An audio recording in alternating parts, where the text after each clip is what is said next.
Okay, more from the OK Turbo shop and getting rockets ready for the launch on Sunday, Friday night. So yeah, I kind of like the DerRedMax ever since I was a kid. It's always been one of my favorites. There's just something about the crazy decals, and I don't know. As a kid, I was always obsessed with World War II movies and things like that. So it kind of has that look about it. There's no swastika on it. It does have the German cross there, so it's, I guess in today's world it's still safe. Here's another one I built, and both of these are clones. Here's another one I built, like in a kind of a V2 Splinter Camo Max kind of look. So those are both low power rockets. They've had lots of flights on them. You can see there's dents, but it just kind of adds to their look. And then this is one I built many moons ago too. This has been to a couple of national sport launches, once down in Texas. I think that's when I first flew it years ago. I can't remember the town it was in, but I remember we stopped at College Station, Texas A&M.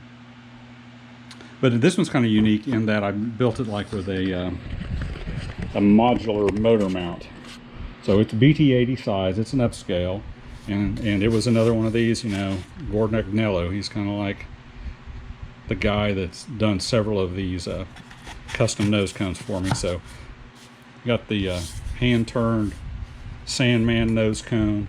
But what I did here is these motor mounts are actually removable. I've kind of got this one started, but it pulls out, and then this one is 24 millimeter, so I can use 24 millimeter reloadable RMS motors. Aerotech F21 S to C9. So that's what this one is, for Aerotech single use. I've got a variety of these. So on down the shock cord there, the shock cord attaches to this motor mount. So there's an attachment point that's inside the rocket, so I can change this out. But I've got some that are 29 millimeter. There's I think a 3 by or maybe a 2 by 24 cluster. So I can make these just as cartridges and change, basically how I use it. So the last time I flew it on this 24 millimeter with probably a single use, back then the single use White Lightning Aerotech motor was an F21, I think. I'm not sure if they make that anymore. But anyhow, so you can plug those in, change around, kind of a cool design. But to get to the point here, this is the one that I'm going to prep for Sunday, and this is basically a clone of the Mega DerRedMax that Essa sold. Toby Vanderbeek made this one. I made this kit, and I'll just show you kind of how I set it up.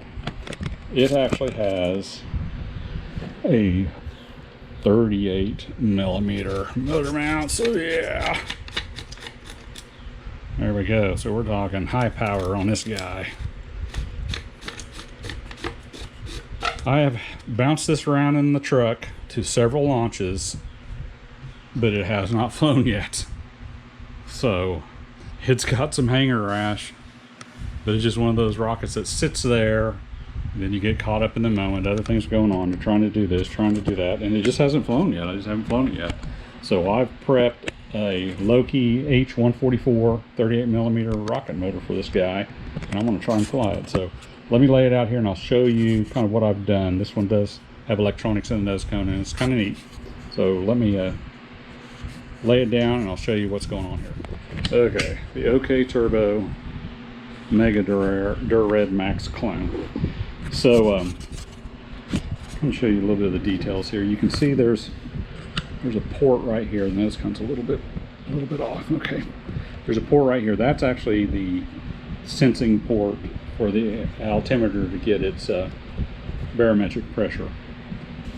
So what I've done is I've kind of made a key here in the nose cone, so it only goes on one way, and I'll show you why that keyway is important here in a sec. I use my toothpick shear pins on it. When I first built this thing, I did have a magnetic switch on it, but there was some, I'm not sure if it came out of Tripoli or NAR. I think it was Tripoli. Said it's not a good idea to use, and basically they banned magnetic switches. So I took that out and added a screw switch there. So the electronics are inside the nose cone. So let me pull that apart and you can see what I've got going on there. Okay.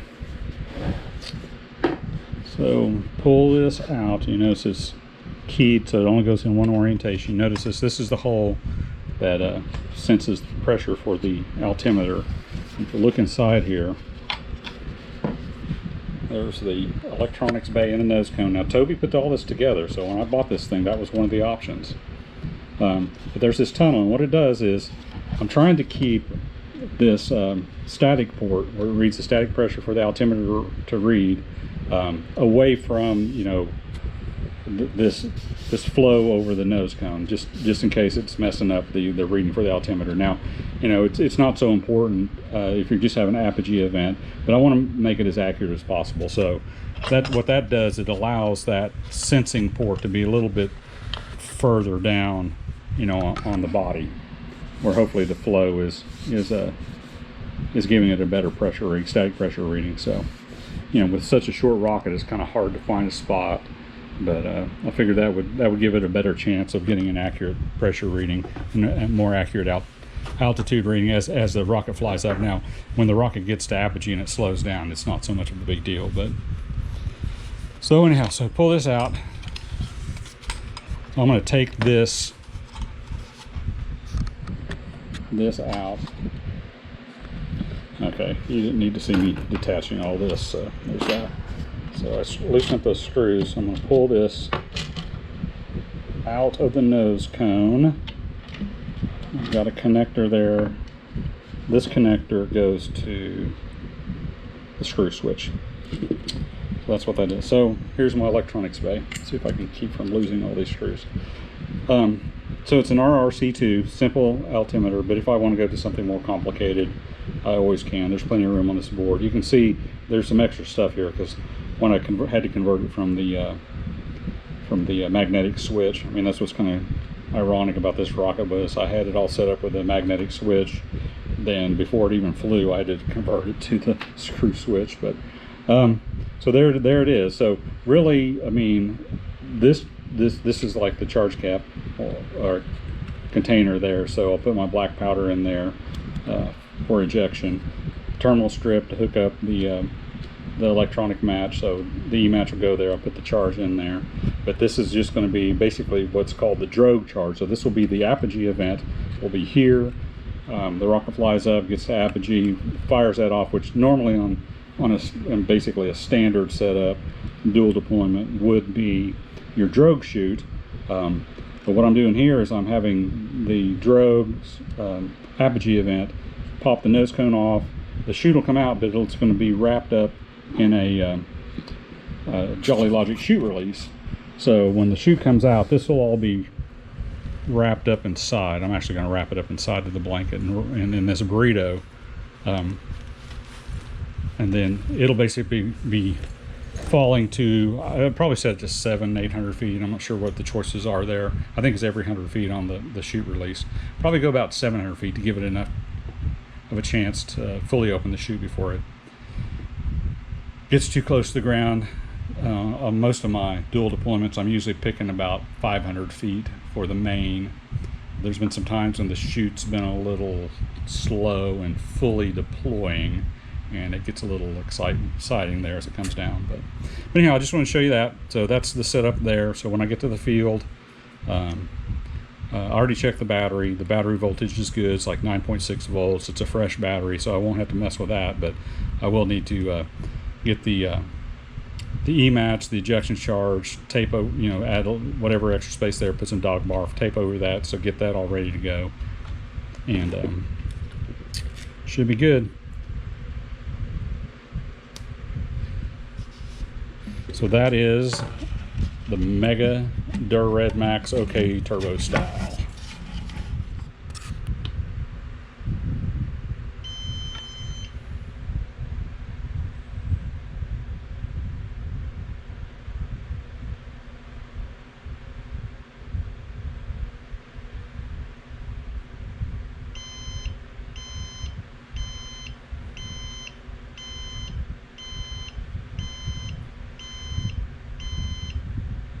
9.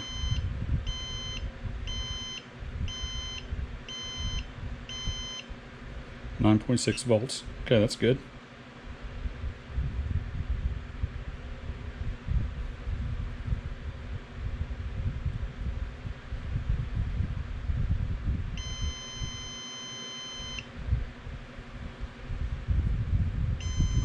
Then the long beeps are basically letting me know that there are no charges hooked up to it. So, okay, turned it off. We are ready to go to the field with this guy, and should be ready to go. Mega DerRedMax.